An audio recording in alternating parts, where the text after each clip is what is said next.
The first thing you should know is that I saw her do it. I saw my daughter-in-law, Chloe, slip something into my champagne, and I watched her die for it 5 minutes later. Well, almost die. Let's back up. Before my life became something out of a crime drama, it was meant to be entering its golden age. 6 months ago, I finally shed the dead weight that was my husband of 28 years, Oliver Vance.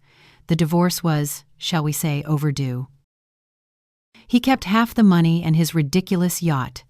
I kept the house in Sandbanks, my sanity, and the delicious satisfaction of knowing he'd been caught with his secretary for the third and final time. Some men never learn, they just get older and more predictable. My son Daniel took it harder than I expected. He has his father's kind heart, but none of his cunning. He still saw Oliver as the distinguished financier, not the entitled narcissist I'd spent 3 decades managing. 2 years ago, Daniel had married Chloe, and I truly had, to welcome her. She was a glossy, blonde, 8-year-old, with a smile so practiced it could win elections.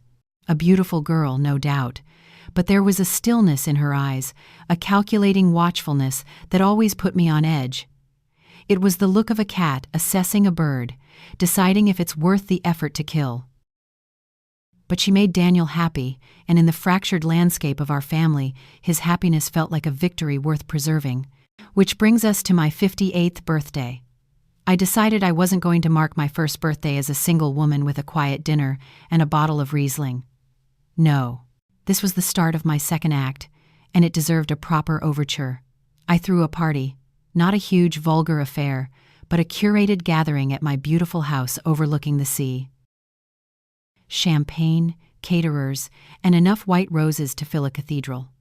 My best friend Sarah was there, my brother, even my ex-sister-in-law, bless her. Oliver, thankfully, was not. Some wounds need more than 6 months of sea air to heal. Everything was perfect. The string quartet was playing softly, the champagne was crisp and cold, and for the first time in a very long time I felt light. I was wearing a black dress I'd bought precisely because Oliver always said the color washed me out. Standing there, surrounded by the low hum of conversation and the clinking of glasses, I realized he was wrong about that too. Around 9, I slipped out onto the terrace. The sea air was sharp, tasting of salt and freedom. The endless inky black of the English Channel stretched out under the stars. This was mine, my home, my life, my choice. When you've spent half your life accommodating someone else's ego, the simple act of choosing your own path feels like a superpower. I came back inside to find Chloe standing near the bar, right where I'd left my champagne flute. She was playing the perfect daughter-in-law, as always, but something about her posture made me pause in the doorway. Her body was angled away from the room, creating a small, private space between her and the bar, a shield. I watched, unseen. She cast a quick, furtive glance around the room. Her eyes, for a split second, were not the warm, adoring eyes she reserved for my son. They were sharp, hard. Then with a swift, practiced movement, she opened her small clutch bag, took something out, and dropped it into my glass. It was so fast. A tiny, colorless object that dissolved instantly, leaving no trace but the faintest shimmer on the surface of the bubbles before it vanished completely. My mind refused to process it. For a moment, the string quartet seemed to swell, drowning out my own thoughts. Surely not. Surely my son's wife hadn't just, drugged me? Poisoned me? At my own birthday party? My brain scrambled for an innocent explanation. A sweetener? A joke? But my body knew better. A cold dread, sharp and sudden, pierced through the warmth of the champagne. My heart began to thud against my ribs, a frantic, panicked drumbeat. Then she turned. That beautiful, practiced smile was locked firmly in place. She picked up my glass, and began walking towards me. Her movements were fluid, graceful, entirely without guilt. "Eleanor, there you are," she said, her voice as smooth as silk. "I was just bringing you your drink." I smiled back, and in that moment, something inside me shifted. The fear didn't vanish, but something else rose to meet it, a cold, clear-eyed calm. The woman who had spent 28 years managing a narcissist, the woman who had navigated a messy divorce and reclaimed her life, was not about to be taken down by this little girl, with her pretty smile and her hidden poisons. She thought she was the cat. She had no idea who she was dealing with. She handed me my own death warrant in a champagne flute, and all I could do was smile. Have you ever had a moment so terrifying, so utterly surreal, that your body acts on an instinct older and wiser than thought? That was me. My mind was a screaming chaos of disbelief, but my hands were perfectly steady. "How thoughtful of you, sweetheart," I said, my voice a serene island in the middle of my internal storm. I took the glass from her, my fingers brushing hers. There was no tremor, no hesitation. For all the world to see, I was the gracious hostess, accepting a drink from her loving daughter-in-law. Inside, I was a general assessing a battlefield, my escape routes narrowing with every passing second. I needed a distraction, a single moment where every eye in the room was turned away. And then, like a gift from the universe, my best friend Sarah came bustling over, her face alight with the drama of her latest online dating disaster. Chloe turned towards her, that perfect smile swiveling to a new target. It was all the time I needed. My own glass, the poisoned one, was in my right hand. Chloe's half-full flute was sitting on the edge of a nearby side table, identical to mine. In one smooth, seamless motion, as Sarah launched into a story about a man who talked exclusively about his mother, I switched them. It took less than 3 seconds. My hand moved with a fluid economy I didn't know I possessed. Simple, clean, unnoticed. I was now holding Chloe's drink. And she, I noted with a grim sense of satisfaction, was now just a few feet away from her own. The next 5 minutes were the longest of my life. I stood there, nodding and smiling at Sarah's story, the cool glass a dead weight in my hand. I could feel Chloe's poison radiating from the flute on the table, an invisible miasma of death. Every instinct screamed at me to run, to smash the glass, to scream. She tried to kill me, but I knew, with absolute certainty, that would be a fatal mistake. What had I actually seen? A trick of the light? A young woman dropping a mint into my drink? No. My only chance was to see this through, to let her own trap spring on her. I held my breath and I watched her. Over the rim of her glass, I tracked her every move. She was laughing at Sarah's story, a bright, tinkling sound that didn't reach her eyes. She was watching me, I realized. She was waiting for me to take a sip, the predator, waiting for her prey to stumble. So I raised my glass to my lips, tilted it, and pretended to drink. The performance of a lifetime. Then, just as Sarah was reaching her punchline, I saw it, the first flicker. Chloe's smile faltered for a fraction of a second. She blinked rapidly, a brief look of confusion passing over her features. She put a hand to her head, as if suddenly dizzy. My son, Daniel, was at her side instantly. "Chloe, are you all right, darling?" I feel a little dizzy," she murmured. But her voice was wrong. It was thick, slurring slightly, the edges of her words blurring together. The room began to quieten, a ripple of concern spreading outwards from where she stood. She reached out, grabbing the back of a velvet armchair for support, her knuckles white. And then her legs gave way. There was no grace in it. She went down hard, a dead weight collapsing onto my polished marble floor. The sound, a sickening final thud, cut through the music and the chatter, silencing the entire party. For a moment, everyone was frozen in a collective tableau of horror. Then the convulsions started. Her body arched, a violent, terrifying spasm that seemed to rip through her. It was brutal, primal. This wasn't a faint.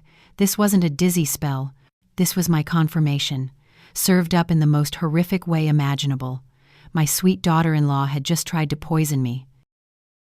While everyone else was screaming, while Daniel was on his knees beside his wife, his face a mask of sheer terror, I was doing some very quick thinking.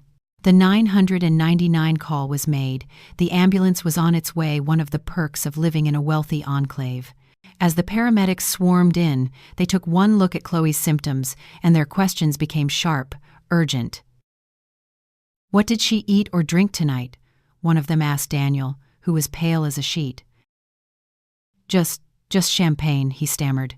"Some canapés. The same as everyone else."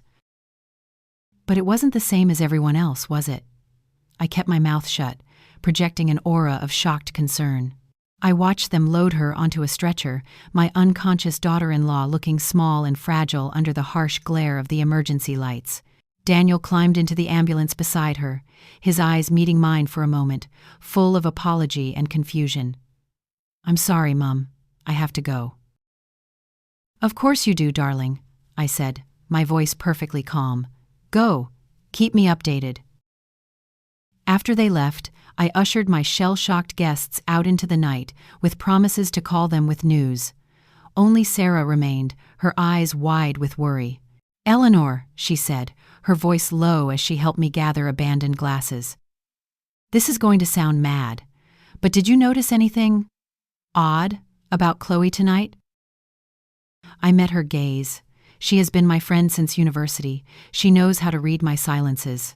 "She seemed jumpy," Sarah continued, "and she was watching you a lot." My mind was racing. If Sarah had noticed something, I wasn't just being paranoid. We finished cleaning in a tense quiet, but I could feel her worried glances. After she finally left, I sat alone in my living room, the silence of the house pressing in on me. I stared at the spot on the marble floor where Chloe had collapsed. My phone buzzed, a sharp, intrusive sound in the stillness. A text from Daniel. My blood ran cold as I read the words. "Mum, the doctors say she was definitely poisoned. They're running tests to figure out what with. The police want to interview everyone who was at the party." Poisoned. So I hadn't imagined it. It was real.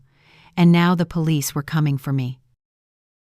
The next morning, the police arrived, not with sirens and flashing lights, but in a quiet, unmarked car that felt far more menacing. A Detective Chief Inspector Peterson, younger than I'd expected, with kind eyes that didn't quite mask a sharp, analytical mind, sat in the same armchair where Chloe's supporters had offered their condolences just hours before. He got straight to the point. "Mrs. Vance," he began, his voice calm, "we have the preliminary results from the hospital. Your daughter-in-law ingested a significant quantity of ethylene glycol." He paused, letting the technical term hang in the air. "You and I would know it as antifreeze." Antifreeze. The word landed in the pristine silence of my living room like a lump of lead. This wasn't a mistake. This wasn't a prank gone wrong. You don't accidentally pour antifreeze into a glass of champagne. This was a cold, deliberate, and vicious attempt at murder. My murder. In that moment, I made a decision. Playing the bewildered victim was a dead end. My silence would make me a person of interest. My truth, however insane it sounded, was my only weapon. I took a deep breath, the air tasting of stale fear and fresh coffee. "Inspector," I said, my voice low but steady, "there's something you need to know. The poison wasn't meant for Chloe. It was meant for me." I watched his expression shift. The polite, professional sympathy evaporated, replaced by a laser-like focus. I walked him through it, every single detail. Chloe's shielded posture at the bar, the furtive drop, the way the substance vanished into the bubbles. I described the walk across the room, the glass held out to me like an offering. "And you switched the glasses," he stated, not as a question, but as a confirmation. His eyes were locked on mine, searching for any hint of deception. "She turned to greet a friend," I explained. Her own glass was on the table. It was a simple matter of putting one down and picking another up. It took 3 seconds. I felt a chill trace its way down my spine as I relived the moment. 3 seconds between my life and a horrific, convulsive death on my own marble floor. "Mrs. Vance, if what you're telling me is true," he said slowly, the full weight of the words settling between us, "your daughter-in-law attempted to murder you." Hearing a police officer say it aloud made it terrifyingly real. My chest tightened. The question, he said, was the oldest one in the book. Why? I gestured to the financial documents I'd left spread across my coffee table, a silent testament to my new wealth. Money, I assume, I said, the word tasting like ash.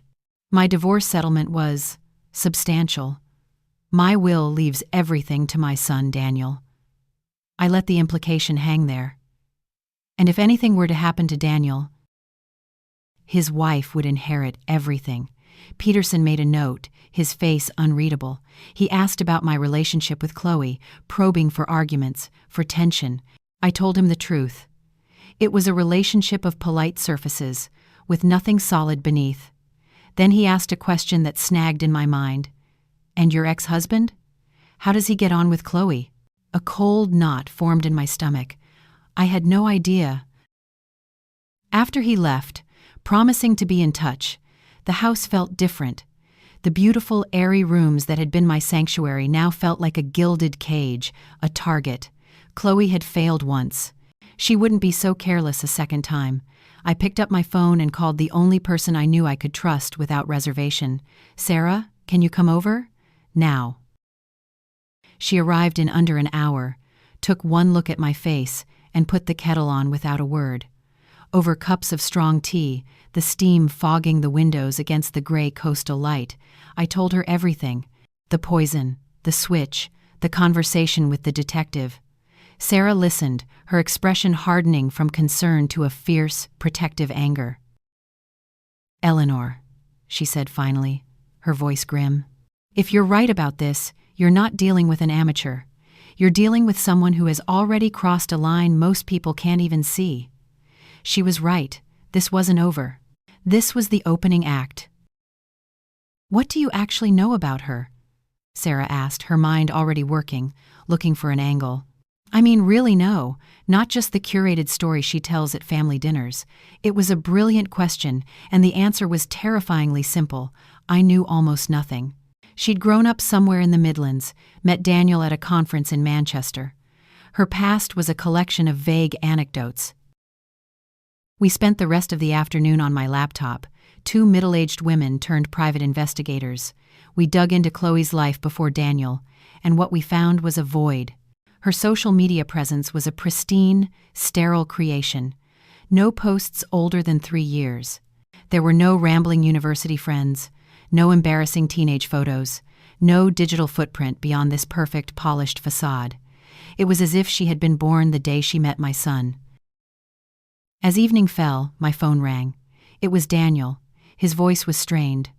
Chloe was feeling better, he said, but the doctors had mentioned that memory loss around a traumatic event was common.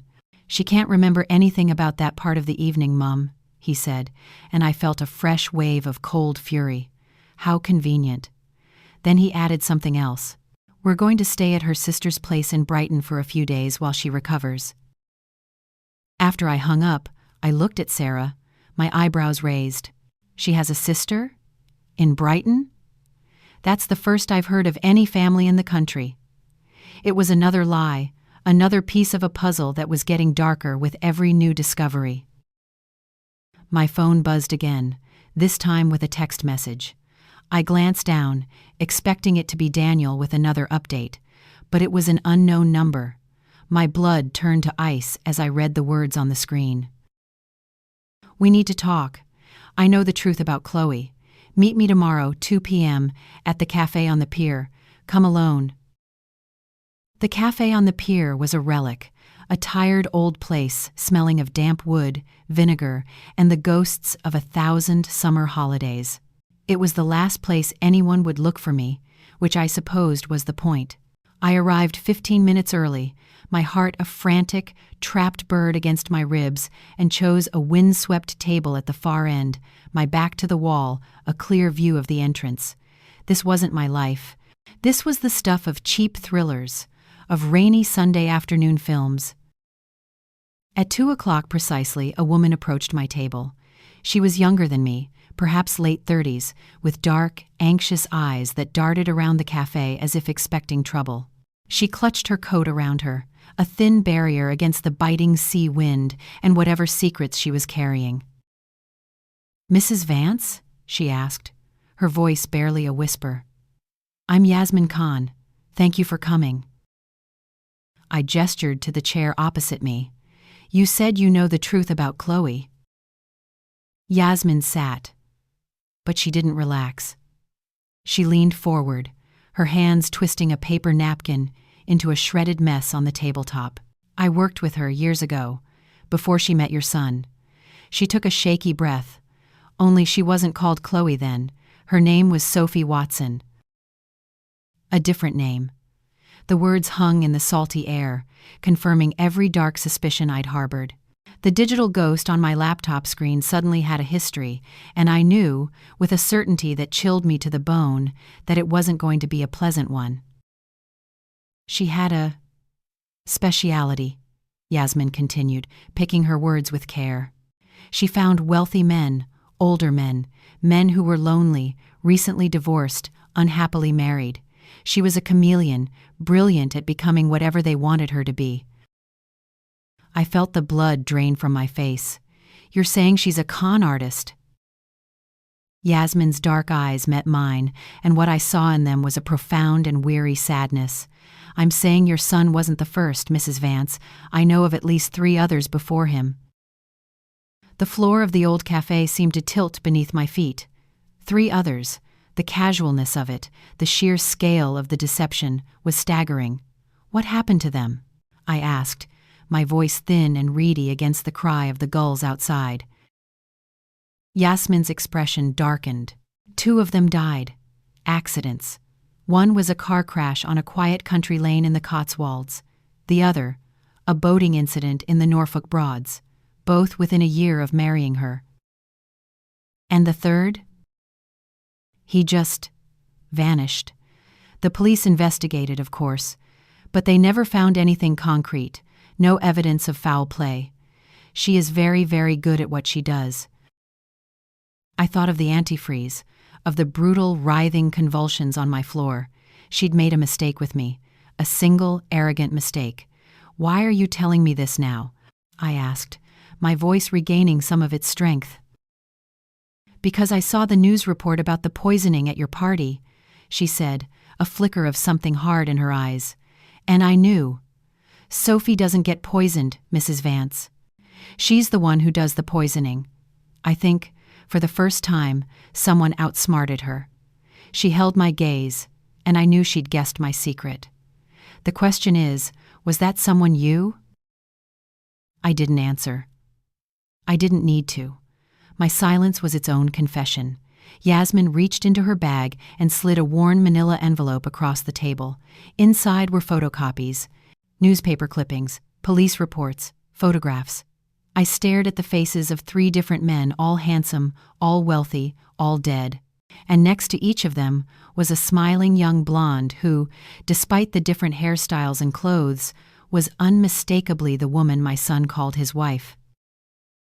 "This isn't proof," I whispered, my fingers tracing the grainy image of a wrecked car. "It's a pattern," she corrected me. "A clear, damning pattern. Take it to your detective. Let him connect the dots." She stood to leave, pulling her coat tighter around herself. But then she paused, turning back to me as if wrestling with one final, terrible truth. "There's one more thing you need to know, Mrs. Vance. Sophie never worked alone. She always had a partner." My throat was dry. "Who?" "Someone who could move in their world. An older man, charming, wealthy, someone who could vouch for her, give her an air of legitimacy, introduce her to the right people." I stared at her, a horrifying, unthinkable suspicion beginning to coalesce in the darkest corner of my mind. "Do you have a name?" I asked, though I already knew, with a gut-wrenching certainty, what she was going to say.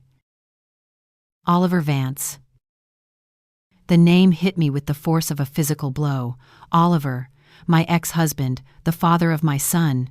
It was impossible, it was insane, and yet it explained everything.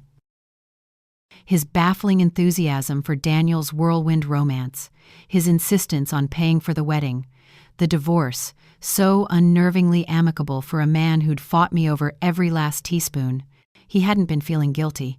He'd been playing the long game, knowing my half of the fortune would come back to him, one way or another. This wasn't just an attack by a greedy daughter-in-law.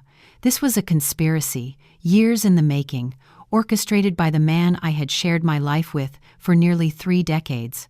My son wasn't just a husband. He was a pawn, a bridge to get to me, and the last obstacle to be removed once I was gone.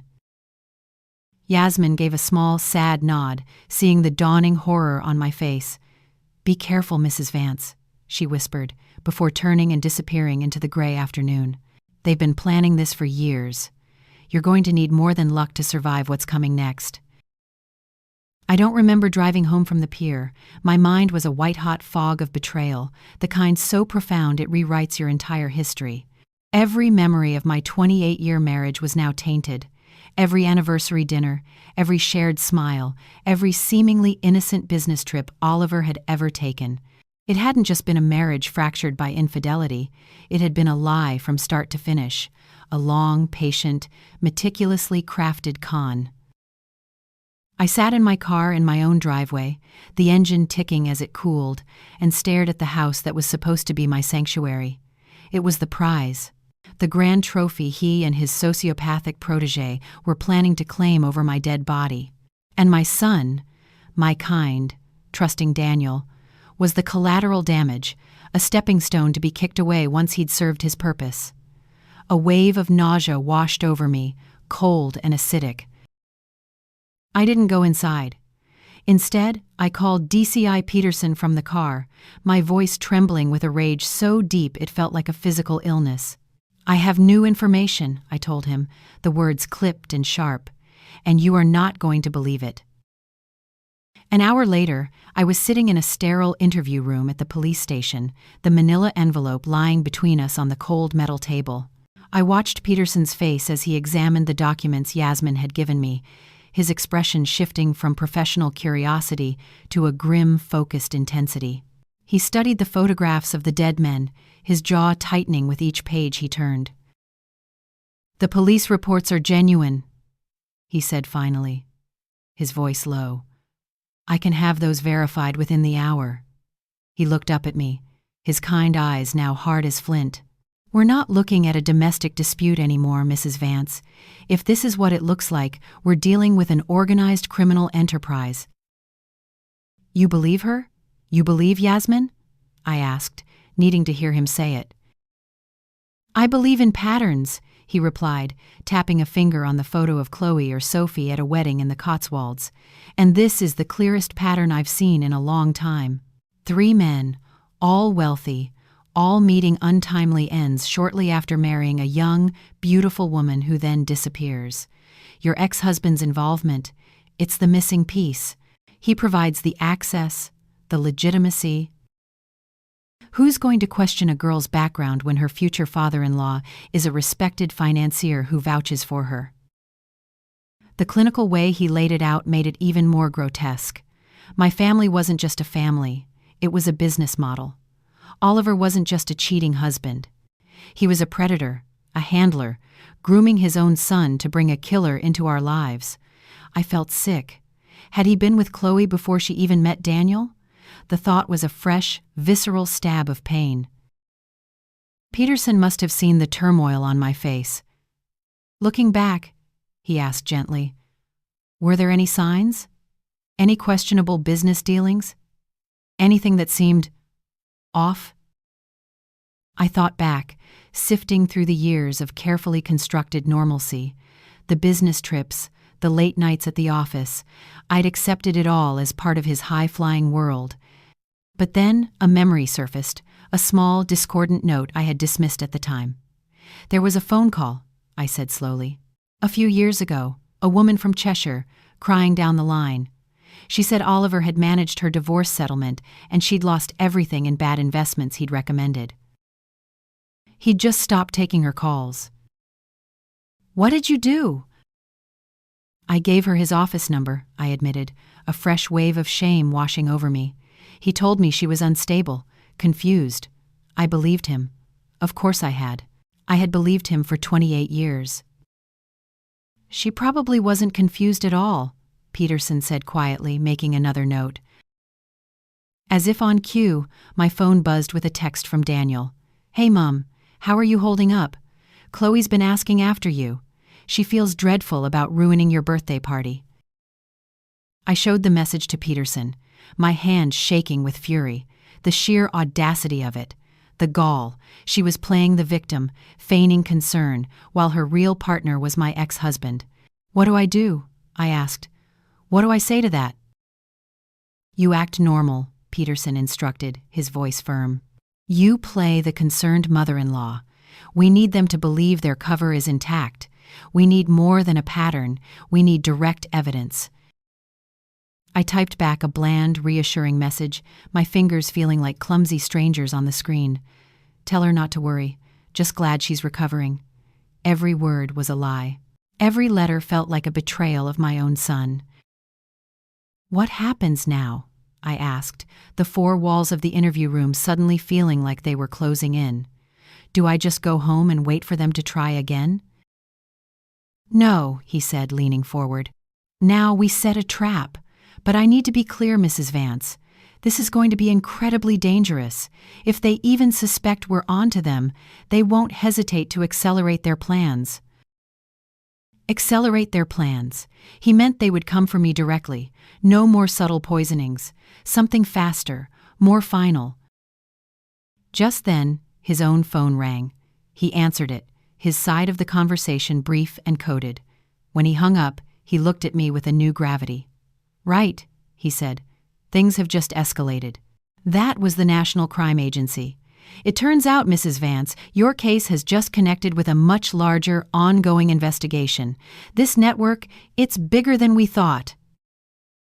He explained that the NCA had been tracking a suspected ring of inheritance killers for over a year, operating across the country.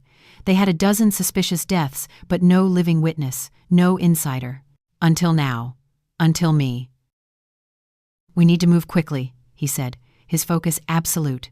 "We need one of them to make a mistake, to say something incriminating, and we think we know how to do it." He looked at me, his expression a mixture of apology and steely resolve. "We need you to wear a wire." Wear a wire. The words hung in the air, clinical and cold. DCI Peterson and an agent from the National Crime Agency, a severe-looking woman named Davies, explained the plan. They needed me to meet Oliver, to talk to him, to provoke him, to bait him into admitting something, anything that would tie him directly to the attempt on my life. They wanted me to sit across a table from the man who had shared my bed for 3 decades and trick him into confessing he had been plotting my murder. It was the most terrifying thing I had ever been asked to do, and I agreed without a moment's hesitation. This wasn't just about my own survival anymore. It was about the other victims, the dead men in Yasmin's photographs. It was about the woman in Cheshire who had lost everything, and most of all, it was about my son. The opportunity came sooner than I expected. As if he had read the NCA's script, Oliver called me the next morning. His voice was a smooth, buttery performance of concern.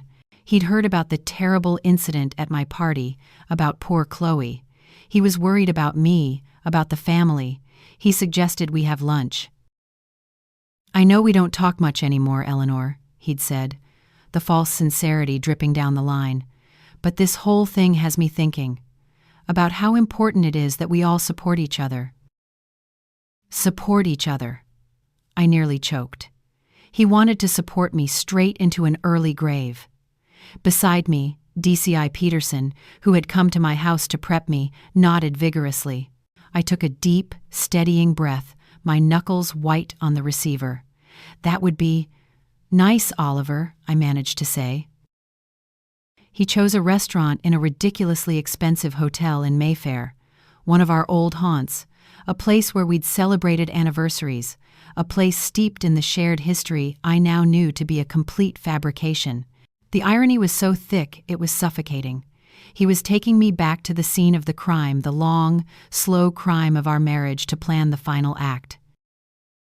The morning of the lunch, Agent Davies arrived to fit me with the recording device. It was tiny, a small, cold disc that she taped to my skin, hidden beneath the silk of my blouse. It felt like a brand, a permanent mark of the deception that now ruled my life. My heart hammered against it, a frantic Morse code of fear. What if he saw it? What if he touched my arm and felt the wire? "Just be yourself," Davies instructed, her voice devoid of emotion. "Talk about the divorce. Talk about Chloe. Let him do the talking. Men like him love the sound of their own voices. They get arrogant." I drove into London, my hands slick on the steering wheel. Every passing car felt like a threat, every shadow in my rearview mirror a potential tale. This was the paranoia Yasmin had warned me about. The knowledge that the world was no longer a safe place. I arrived early and took a seat in the hushed, opulent dining room. The clientele were the masters of the universe. Hedge fund managers with tired eyes and expensive watches, women with surgically smooth faces and bored expressions. This had been my world, once. Now, I felt like an imposter, a spy behind enemy lines. I ordered a glass of water and watched the door, the tiny microphone under my blouse feeling as conspicuous as a flashing neon sign. He walked in precisely on time, of course. Oliver was never late. He was tall, silver-haired, immaculate in a tailored suit that probably cost more than my first car. He commanded attention, exuding an aura of wealth and easy confidence that I now recognized for what it was, the perfect camouflage for a predator. For 28 years, I had mistaken it for strength. He kissed my cheek, a dry, papery brush of lips against my skin. It took every ounce of my self-control not to flinch. "Eleanor, you look wonderful," he said, sliding into the booth opposite me. His eyes, the same shade of blue as our son's, held a look of practiced concern. "How are you holding up after that dreadful business?" "It was a shock," I said, my voice carefully neutral. I was an actress now, playing the role of the slightly fragile, recently divorced woman, a woman he would see as weak, a woman he would underestimate. "Poor Chloe," he sighed, shaking his head. "Who could possibly do such a thing?" The waiter arrived, a welcome interruption. We ordered, the mundane ritual of choosing between sea bass and Dover sole feeling utterly absurd. As soon as the waiter left, I knew the performance had to begin. I leaned forward, fixing him with a look of manufactured anxiety. "The police have been asking so many questions, Oliver," I began, letting a slight tremor enter my voice. "They seem to think the poison might not have been meant for Chloe at all." I watched him. His charming mask didn't slip, but I saw a flicker, a momentary tightening around his eyes. He was listening. The trap was set. "What on earth do you mean?" Oliver asked, his voice a carefully calibrated instrument of surprise. He picked up his water glass, a small, casual movement designed to signal his nonchalance. But I saw the slight tremor in his hand. "Well," I continued, letting my gaze drift around the restaurant as if I were confiding a slightly embarrassing secret. "DCI Peterson? He has this theory. He wondered if someone might have been trying to poison me, and Chloe got my drink by mistake."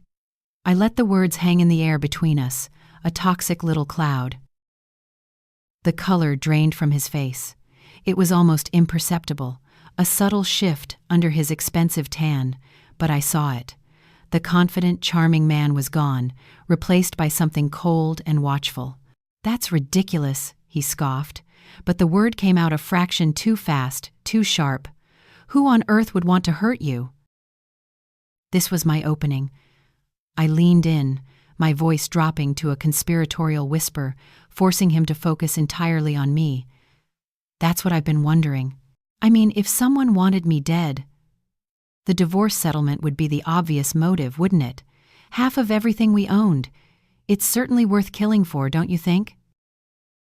"Eleanor, you're being paranoid," he snapped, his composure beginning to fray at the edges.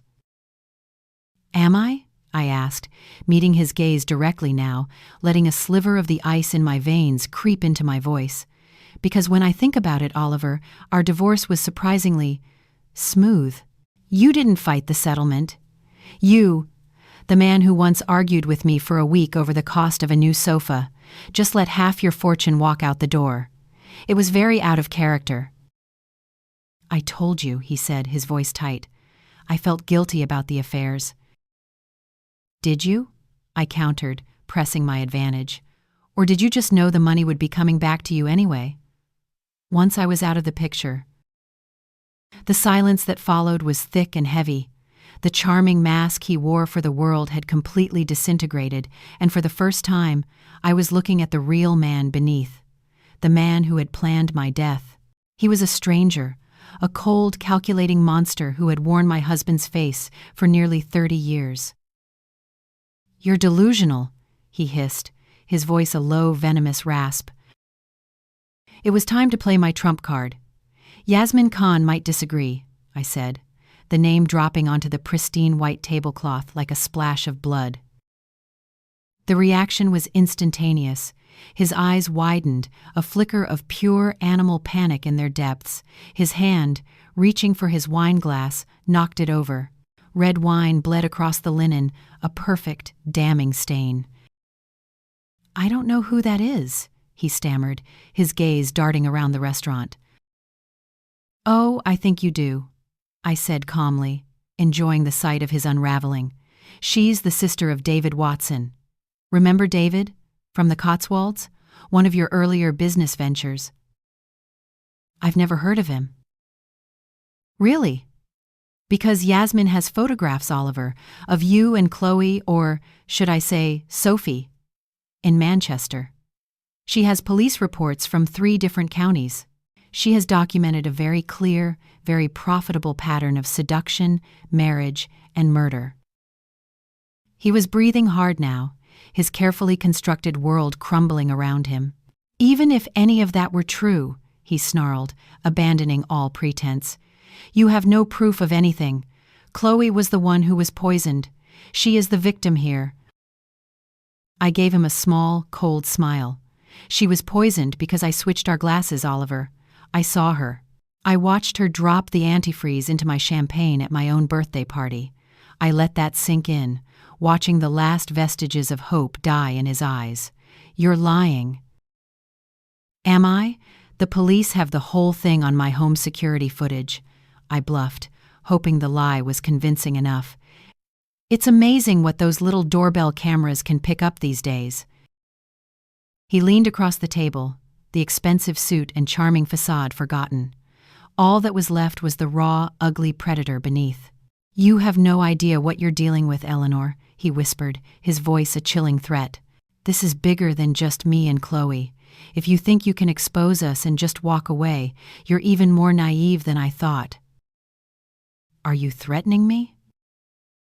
I'm warning you, he said, his eyes like chips of ice. Drop this. Tell the police you were mistaken, that you were overwrought. Let them believe Chloe was the victim of some random attack, and get on with your life. And if I don't? A slow, cruel smile spread across his face. It was the coldest, most terrifying expression I had ever seen. Then you won't live long enough to regret it. He stood up, throwing a handful of notes onto the table. Enjoy your lunch, Eleanor, he said, his voice dripping with menace. It might be your last. I sat in the booth for a full 5 minutes after he left, my body trembling with a toxic cocktail of fear and adrenaline. The recording device, taped to my skin, felt like it was burning a hole through my chest. I had done it. I had faced the monster who had worn my husband's face, and I had ripped his mask off. The waiter approached, his face a polite enquiry of concern. I waved him away, my throat too tight to form words. I paid the bill, my hands shaking so much I could barely sign my name, and walked out of the opulent, airless restaurant into the cold, gray reality of a London afternoon.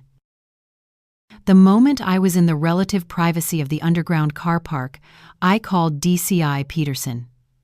Did you get it? I asked, my voice a ragged whisper. Did you get all of it? Every word, Mrs. Vance, he replied, and for the first time I heard a note of something like triumph in his professional tone. He confessed.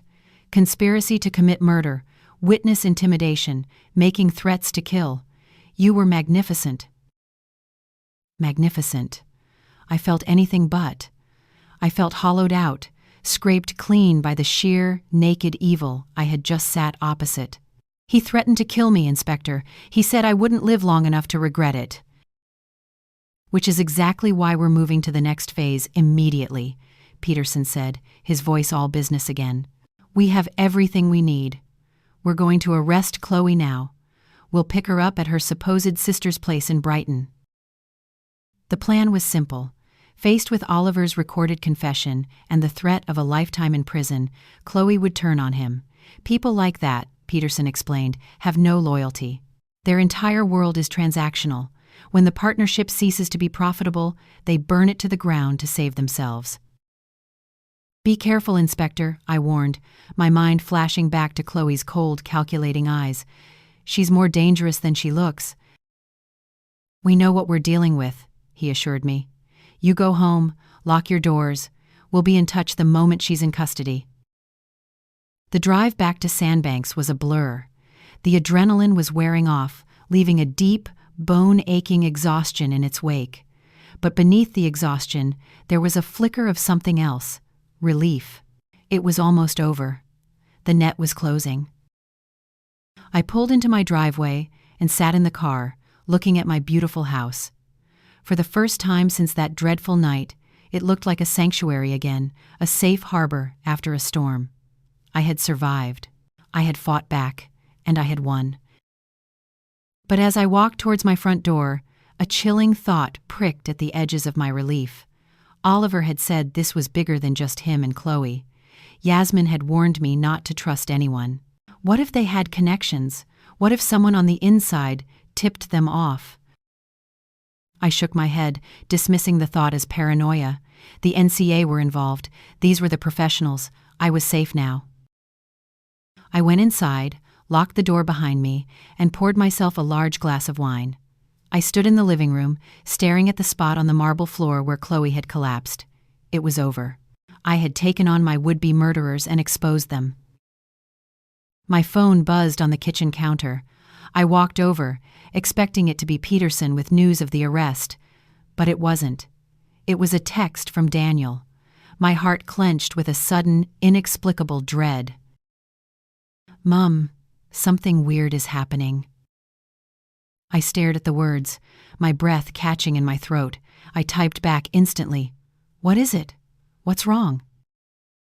His reply came a few seconds later. "Chloe just got a phone call. She went white as a sheet, wouldn't tell me who it was. Now she's insisting we have to go home, right now." No, it couldn't be. Someone had warned her. The net hadn't closed. It had been cut. "She won't tell me why," Daniel's next text read. "She's just packing a bag. I'm worried about her, Mum." My fingers flew across the screen, my mind screaming, "Stay where you are. Do not get in the car. Do not come home until I tell you it is safe." I hit send, praying he would listen, praying he would understand the unspoken terror behind the words. But I already knew, with a certainty that felt like a physical blow to the stomach, that I was too late. My phone buzzed one last time. It was a new message from Daniel, a message that made my blood run cold and the wine glass slip from my numb fingers, shattering on the floor. "Too late. We're already in the car. Should be there in 2 hours." 2 hours, 120 minutes. I stood in the kitchen, the shattered remains of the wine glass at my feet, and I felt the walls of my beautiful, safe home closing in. My first instinct, the primal, animal urge, was to run, to grab my car keys, drive until the petrol ran out, and disappear. That would be the sensible thing to do, the sane thing. But running was a victim's choice, and I was done being a victim. Chloe wasn't just coming back to a house. She was coming back to me. She was coming back to finish the job, and she was bringing my son with her, a human shield, an unwitting accomplice in his own mother's murder. If I ran now, she would know her cover was blown, and she would vanish, taking Daniel with her into whatever fresh hell she had planned next. No. The stand would be here, in my home, on my terms. My house was no longer a sanctuary. It was a battlefield, and I had 90 minutes left to prepare it. A cold, clear purpose settled over me, chasing away the panic. I moved through the house with a methodical calm I didn't know I possessed. I locked every door, bolted every window. I drew the heavy curtains in the living room, plunging the space into a gloomy twilight that matched my mood. I went to my home office and retrieved a small, voice-activated recording device I sometimes used for meetings. I tucked it behind a photo frame on the mantelpiece, a silent, digital witness to whatever was about to happen. On my phone, I opened my home security app, my finger hovering over the panic button that would instantly alert a private response team. It was a rich woman's luxury I'd never imagined I'd actually need. My final preparation was in the kitchen. I cleaned up the broken glass, my hands steady now. I made a pot of tea, the familiar ritual, a small anchor in the rising tide of fear. And I looked at the block of chef's knives on the counter, their polished steel gleaming under the spotlights. A last resort. A final, brutal answer to a problem that had started with a quiet, civilized glass of champagne. I sat at the kitchen island, the minutes ticking by with agonizing slowness. I tried to call DCI Peterson, but the call went straight to his voicemail. The staged car accident meant he was out of communication, playing his part in a drama that was about to have its bloody final act right here. I was truly on my own. Then I heard it. The crunch of tires on the gravel driveway. Headlights swept across the kitchen window, momentarily blinding me. They were here. I positioned myself by the counter, with a clear view of the hallway, the knife block within easy reach behind me. I smoothed down my blouse, composed my features into a mask of placid concern, and waited. The sound of Daniel's key in the lock was unnaturally loud. The door opened, and he walked in, calling my name. And right behind him, a pale and nervous-looking Chloe, her usual composure fractured around the edges. She was a predator who knew the hunter was closing in. "Mom, are you all right?" Daniel asked, coming over to give me a hug. His body was tense with a worry he didn't understand. "Chloe was so worried about you, all alone here, after everything that's happened." "How thoughtful of her," I said, my eyes meeting Chloe's over his shoulder. I held her gaze, letting her see the cold knowledge in mine. "I'm fine, darling, though I have to admit, the whole situation has left me a bit on edge." "Of course it has," Chloe said, her voice a pitch-perfect imitation of sympathy. "It must have been so frightening, seeing someone get poisoned at your own party." "Terrifying," I agreed, my voice dangerously sweet.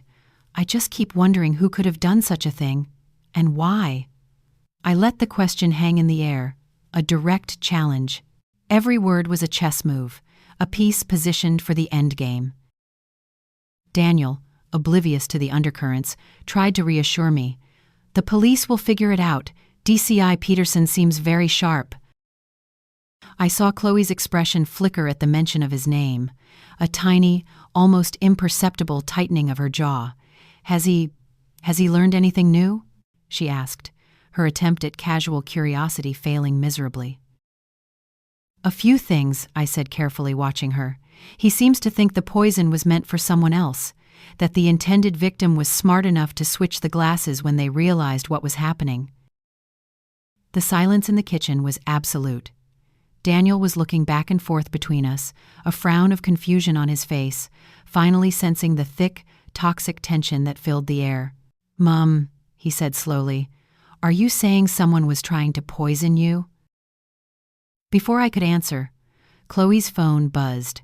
She glanced at it, and her face went chalk white. It was the warning, the signal from Oliver, or whoever their contact was. The game was up. She turned to Daniel, her mask of concern snapping back into place, but her eyes were wide with panic. "Daniel, darling," she said suddenly, her voice a little too high, a little too breathless. "I'm feeling dizzy again. Could you be an angel and get me that bottle of water from the car? I think I left it on the front seat." "Of course," he said, instantly the devoted husband. He turned and headed for the front door without a second thought. The moment the door clicked shut, leaving us alone, the air in the room changed. The temperature seemed to drop, the polite fiction was over. The moment the front door clicked shut behind Daniel, the mask didn't just slip, it evaporated. The sweet, concerned daughter-in-law, the fragile victim, vanished as if she had never existed. In her place stood someone I had never truly seen before. A predator, cornered and absolutely lethal. "How much do you know?" she asked, her voice flat and cold, stripped of all its practiced warmth. "Everything," I replied, my own voice equally devoid of emotion. I refused to show her fear. "Sophie, I know about Manchester, the Cotswolds, David Watson. I know about your partnership with Oliver." A flicker of something annoyance, perhaps, at my knowledge of her real name crossed her face. "Then you know you're in serious trouble." I allowed myself a small, cold smile. "Am I? Because from where I'm standing, you're the one who nearly died from your own poison. Not exactly the mark of a successful assassin, is it?" Her answering smile was nothing like the one she reserved for my son. This one was sharp and cruel, a slash of contempt in her beautiful face. "That was careless of me," she conceded. "A rookie mistake. But don't worry, Eleanor. I won't make the same mistake twice." She reached into her handbag. My eyes darted to the knife block on the counter, a few feet to my right. It was my only advantage, my only hope. But she was faster. She pulled out a small, clear glass vial, no bigger than my thumb, filled with a colorless liquid. "What's that?" I asked, my blood turning to ice. "Something much faster than antifreeze," she said, her voice conversational, as if discussing the weather. "No convulsions, no mess. Just a sudden, massive heart attack. Very sudden, very believable for a woman your age, dealing with the stress of a divorce and a family drama." My mind was racing, calculating angles and seconds. "Daniel will be back any second." "Daniel will find his mother collapsed on the kitchen floor," she corrected me, "and his devoted wife, trying desperately to perform CPR. I'll be the grieving daughter-in-law, traumatized by losing another family member so soon after my own poisoning. It's quite poetic, really." I began to back away slowly, my hand inching behind me towards the counter, towards the solid, reassuring weight of the knives. But she saw the movement. She was quicker, her predatory senses honed by years of this deadly game. With a flick of her wrist, she unscrewed the vial's cap, grabbed a tea towel from the counter, and soaked a corner of it with the liquid. The chemical smell, sharp and acrid, hit the air. "One breath," she said, advancing on me, the damp cloth held out in front of her like a weapon. "That's all it takes. Chloroform is so wonderfully efficient." "The police know about you," I said, my voice tight, trying to buy myself a few more seconds. "They're on their way here right now." She laughed, a short, sharp bark of genuine amusement. "Are they? Because Oliver sent me a very interesting text a few minutes ago. It seems your DCI Peterson had a rather nasty car accident on the M27 this afternoon. A terrible tragedy. He was the only one investigating my case, wasn't he?" My heart plummeted. A staged accident. Yasmin's warning about corruption echoed in my ears. They had a man on the inside. I was completely and utterly alone. "You can't kill everyone who knows the truth," I said, my back hitting the cold granite of the counter. "I don't have to," she replied, her eyes glittering with a chilling certainty. "I just have to kill the ones who matter." She lunged. In that split second, instinct took over. I wasn't a grieving widow or a frightened mother. I was an animal fighting for its life. My hand closed around the handle of the largest, heaviest chef's knife in the block. I ripped it free and slashed outwards in a wide, desperate arc. She screamed, a raw, ugly sound of pain and surprise. The blade had caught her wrist. The tea towel dropped to the floor, the vial skittering away under the kitchen island. Dark blood welled from a deep gash in her arm, staining the sleeve of her expensive white blouse. "You bitch!" she snarled, clutching her bleeding wrist, her face contorted with a fury that was terrifying to behold. "That's right," I said, my voice shaking but firm, keeping the long, gleaming blade between us. This bitch figured out your game." At that exact moment, the front door burst open. Daniel rushed in, his face a picture of confusion. "What the hell?"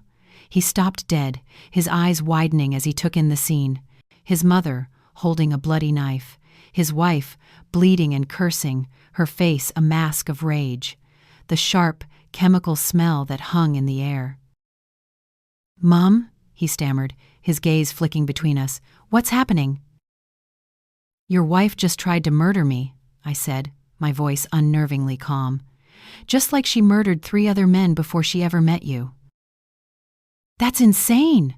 Chloe shrieked, the victim mask snapping instantly back into place. Tears welled in her eyes. "Daniel, your mother, she just attacked me. I think she's having some kind of breakdown." But Daniel wasn't looking at her. He was looking at the spilled liquid on the floor, at the small glass vial that had rolled near his feet, at the blood dripping from his wife's wrist. "Chloe," he said slowly, his voice full of a dawning, terrible understanding. "What's in that bottle?" For the first time since I had known her, Sophia Williams had no answer, and that's when we heard the sirens. Not the single, wavering siren of a local police car, but the powerful, coordinated chorus of a full-scale tactical unit converging on my house from all directions. The armed officers who stormed my kitchen weren't from the local constabulary. They were NCA, National Crime Agency, and the woman in charge was Agent Davies, the same severe-looking official who had fitted my wire. She walked in calmly amidst the chaos, her eyes taking in the scene with a cool, professional assessment. The blood, the knife, my terrified son, and Chloe, who was now just a snarling, cornered animal. "DCI Peterson is fine, Mrs. Vance," Davies said, her voice cutting through the tension. "The car accident was a piece of theater, designed to make your suspects think their plan was working.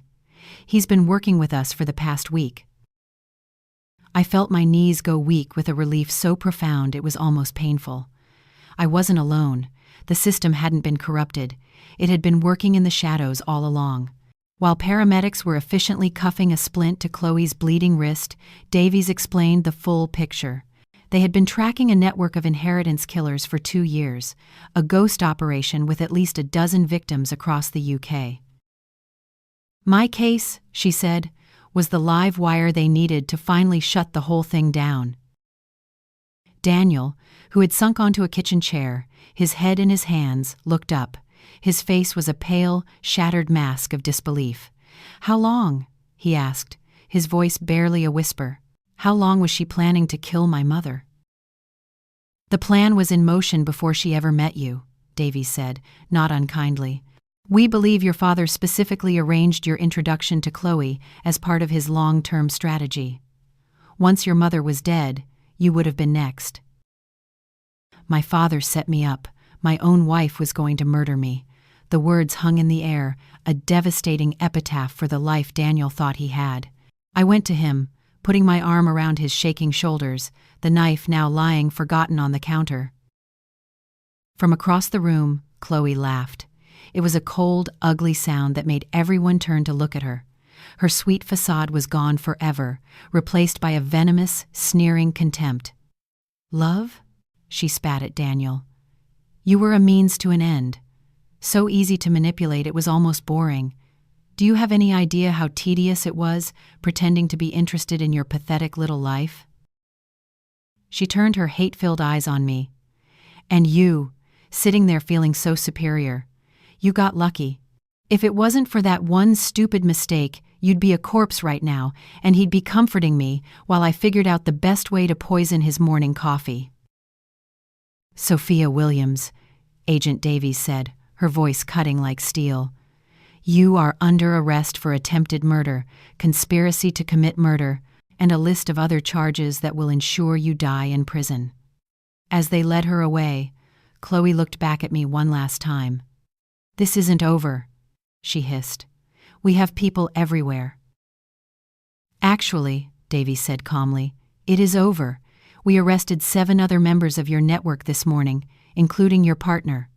Oliver Vance was taken into custody at his London office an hour ago."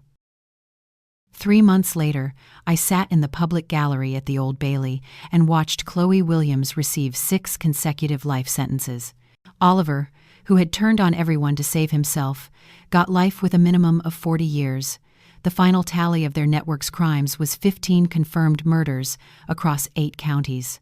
The media dubbed them the inheritance killers, a story that served as a dark, cautionary tale for the lonely and the wealthy. A year is a long time. It's long enough for a shattered son to start rebuilding his life, and for a woman who was targeted for death to find a new purpose for living. Daniel moved to Manchester for a fresh start, away from the ghosts of Sandbanks. He met a woman there, a criminal analyst he'd been introduced to by, of all people, Agent Davies. Her name was Sarah, and when he told me they were getting married, the relief I felt was a physical thing. This time, there were no secrets, no calculated smiles, just genuine, verifiable love. I didn't stay the quiet, respectable victim. I took the pain and the anger and I forged it into a weapon. I started a foundation, the Vance Initiative, dedicated to helping families identify and protect themselves from predatory inheritance seekers. I testified in Parliament, I worked with financial institutions to develop new security protocols, and I told my story to anyone who would listen. The other night, I was having dinner with Agent Davies, who had become a close friend. "Your foundation's hotline flagged a case in Surrey last week," she told me. "We arrested a 24-year-old who was planning to stage a fatal accident for her 67-year-old husband. You saved another life, Eleanor." Later that evening, I stood alone on my terrace, looking out at the dark, peaceful sea. The same view I'd looked at on the night of my party, when my world had been about to implode. Oliver and Chloe had tried to destroy me. They saw a recently divorced 8-year-old woman and thought I would be easy prey. They made one crucial mistake. They had no idea that spending 3 decades married to a manipulative narcissist had been the perfect training ground for recognizing lies and fighting back. They thought they were hunting a sheep, but they had cornered a wolf. My phone buzzed with a text. It was Daniel, a photo from his honeymoon with Sarah. They were both smiling, a real, unpracticed smile of pure happiness. I smiled back at the screen. They had tried to take everything from me, but here I was, stronger than I had ever been. They hadn't ended my life. They had given me a new one, forged in fire and purpose. And I was just getting started.